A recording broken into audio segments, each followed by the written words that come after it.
जी देखिए, हम जो है नियमितीकरण की मांग को लेकर अनिश्चितकालीन आंदोलन 1 तारीख से कर रहे हैं। हमारा कल मुख्यमंत्री निवास घेराव का कार्यक्रम था और हम इस बार आर या पार नियमित इस बार की तर्ज पे आंदोलन कर रहे हैं। ये शासन प्रशासन को हम कई बार निवेदन किए, लेकिन वो हमारी बात नहीं मान रही है, इसलिए हम लोगों को सड़क पे आके आंदोलन करना पड़ रहा है। देखिए, हमारे आंदोलन से सरकार इतनी घबरा गई है। ये कांग्रेस पार्टी की सरकार कर्मचारियों के खिलाफ हो गई है। कर्मचारियों को मारने के लिए शासकीय बस का प्रयोग किया जा रहा है। मैं आपको बताना चाहूँगा, जो मेडिकल की जो बस होती है, शासकीय बस होती है, उसके द्वारा आंदोलनकारियों को कुचलने का प्रयास किया गया।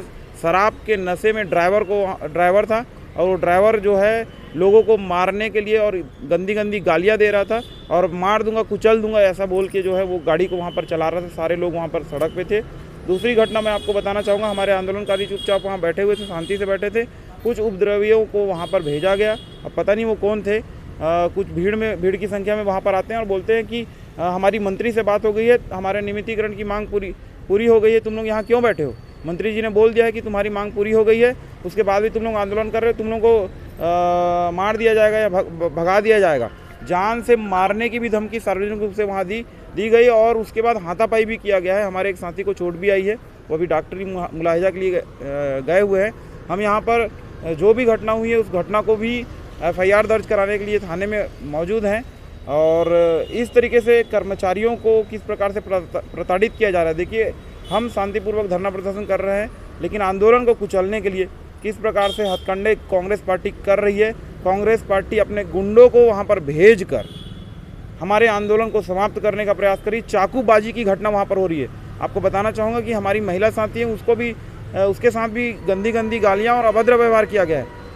चाकूबाजी किया जा रहा है, दारू के नशे में ड्राइवर को गाड़ी से भेजा जा रहा है।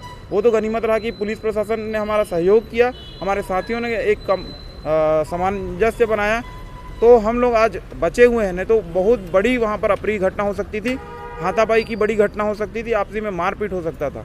जिस समय ड्राइवर आप लोग को कुचलने की बात कर रहा था, उस समय पुलिस प्रशासन वहाँ थे, पुलिस अधिकारी, पुलिस कर्मचारी? नहीं, पुलिस वाले थे, लेकिन उन लोग साइड में खड़े थे।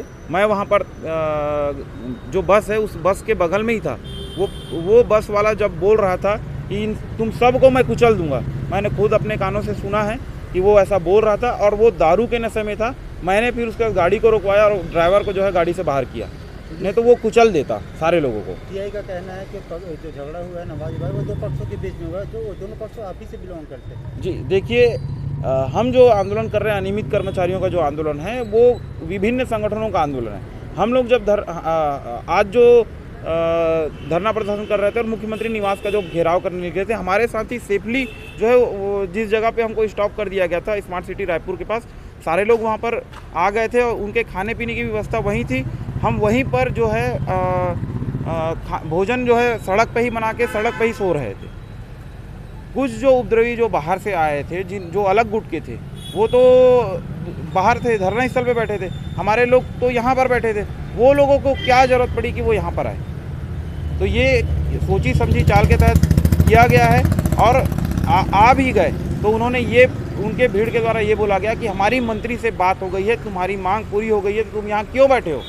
वो कौन होते हैं हमारे लोगों को भड़काने वाले। ये एक तरह से षड्यंत्र है कांग्रेस पार्टी का, जिसके तहत ये आंदोलन को कुचलने का प्रयास किया जा रहा है। जिस समय घटना हुआ उस समय आप भी वहाँ थी, तो आपके साथ भी धक्का मुक्की किया गया? जी, मैं मध्यान्ह रसोईया संघ की संभागीय अध्यक्ष हूँ और जितने भी हमारे कर्मचारी भाई हैं उनके साथ मैं खड़ी हूँ। कंधे से कंधा मिला के ये लोग मेरे साथ दे रहे हैं। और जो बोल रहे हो कि धनंजय नाम का व्यक्ति है जो चाकू लेके आया था, सीमा पदम हैं और धनंजय हैं जो चाकू लेके आए थे मेरे से हमला करने के लिए। मेरे बीच बचाव में एक भैया चोटिल हैं, ये मेरे से हमला करने के लिए आए थे और मेरे साथ धनंजय पदमवार धक्का मुक्की किए हैं। वहाँ लाखों के मतलब हज़ारों के भीड़ में बहुत ज़्यादा मेरे से मारपीट भी किए हैं। CSP सर से आप लोग यहाँ शिकायत दर्ज कराने के लिए आए हैं, तो क्या बोले? शिकायत दर्ज करवाए हैं। क्या बोले?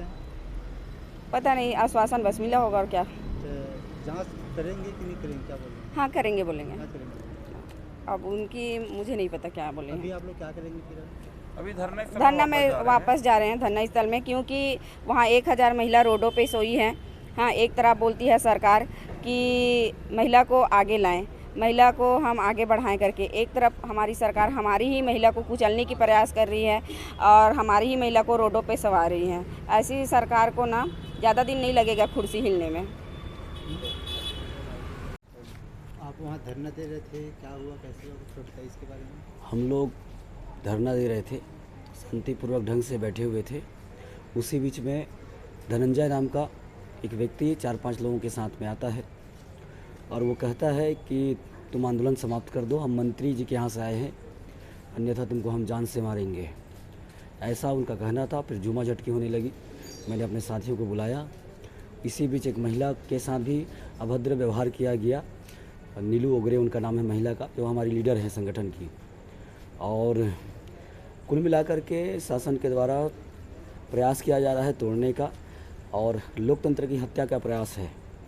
और बड़े दुख के साथ कहना पड़ रहा है कि छत्तीसगढ़ की जो आदिवासी बहनें हैं, माताएं हैं, वो रोड पर हैं, रोड पर सो रही हैं। और आपको चोट कैसे लगी? मुझे चोट उनके द्वारा जो मारने, जान से मारने का प्रयास किया गया, झूमा झटकी खींच के ले जाने का प्रयास किया गया, इस बीच लगी है। और हमारे साथी आकर के बचाव किए उस बीच में। तो भूपेश बघेल जी की जिम्मेदारी है, ये हमारे मुखिया हैं प्रदेश के, कि वो किस प्रकार से किसी मंत्री का नाम आना, वो किस प्रकार से उनके द्वारा व्यवहार किया गया है। लोकतंत्र में तो आलोचना करना स्वाभाविक है, उनको इतना आलोचना बर्दाश्त नहीं है। और ये आलोचना के कारण, क्योंकि हम सोशल मीडिया में लगातार सक्रिय है। 2018 में छत्तीसगढ़ से दिल्ली तक पदयात्रा हमने किया, तब तो ये स्थिति नहीं थी। आखिर सत्ता परिवर्तन होने के बाद ऐसा क्या हो गया कि छत्तीसगढ़ में कांग्रेस की सरकार आने के बाद ऐसा क्या हो गया। इन्होंने तो वादा किया था कि 10 दिन में हम नियमितीकरण करेंगे। एक हाथ में गंगा जल, एक हाथ में मैनिफेस्टो लेकर के इन्होंने वादा किया था। आखिर ये अपने वादे पर खरे क्यों नहीं उतरते हैं? 3 साल 9 महीना बीत चुका है। तो ये दुर्भाग्य है छत्तीसगढ़ का। छत्तीसगढ़ की जनता अवश्य जवाब देगी। 2023 में हमें पूरा भरोसा है। ये भले हमें कुचल दें, शासन प्रशासन हमें जेल में डालने का पुलिस द्वारा धमकी भी दिया गया है, FIR करने का धमकी भी दिया गया है।